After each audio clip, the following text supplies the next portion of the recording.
Hello YouTube, it's William here with Gopher Trains, and today we're going to be comparing two models of the famous Norfolk and Western J-Class.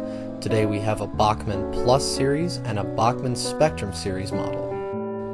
These 484 Northern J-Class locomotives were employed by the Norfolk and Western in the later years of steam railroading. The J-Class is famous because of its surviving member 611, and as its story and history is readily accessible to just about anyone who is a part of the railroading community, we're going to focus exclusively on the models today. On the outermost track, we have Bachmann's most modern offering from the Spectrum series, number 610. On the inner track, I have my two Bachmann Plus models. These are both from approximately the 1990s, and they feature the upgraded can motor and worm gear drive.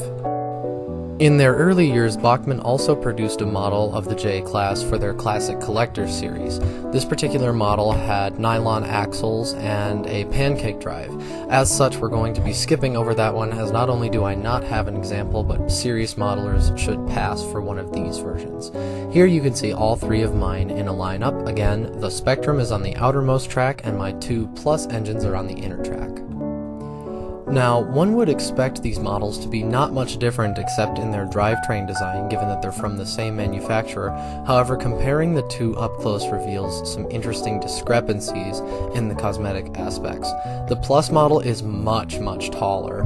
The tender is very noticeably larger than the Spectrum series model, as well as the Plus model not having nearly as much separately applied detail, mostly opting for the cast-in variety.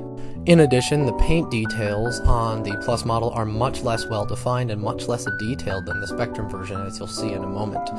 One other noticeable feature is that the skyline casing on top is much taller.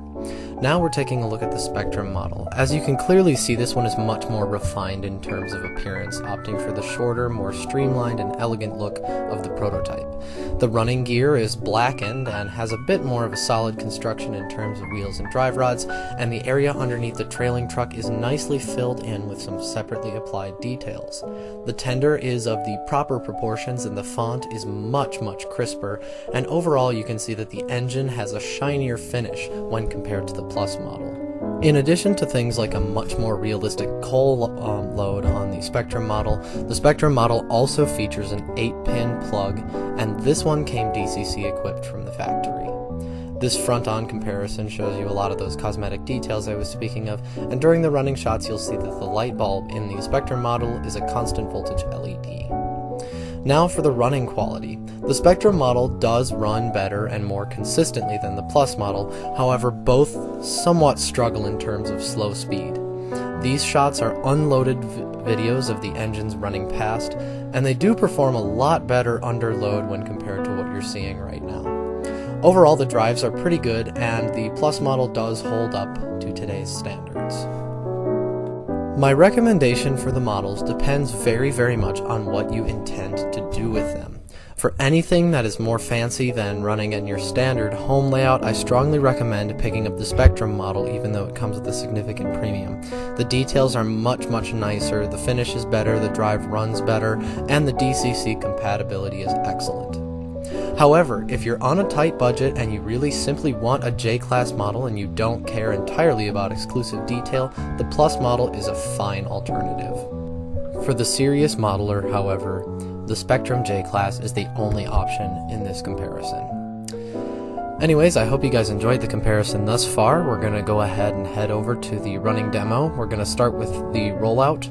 And one last thing I want to mention before we head over there is that after loading the smoke unit on the Plus model, I decided to run my other Plus J-Class that did not have a smoke unit, just so that the comparison would be a bit more fair between the models. And so with that, we're going to go ahead and head over to the running demo. Thank you guys for watching. Please rate, comment, and subscribe, and I'll see you guys next time.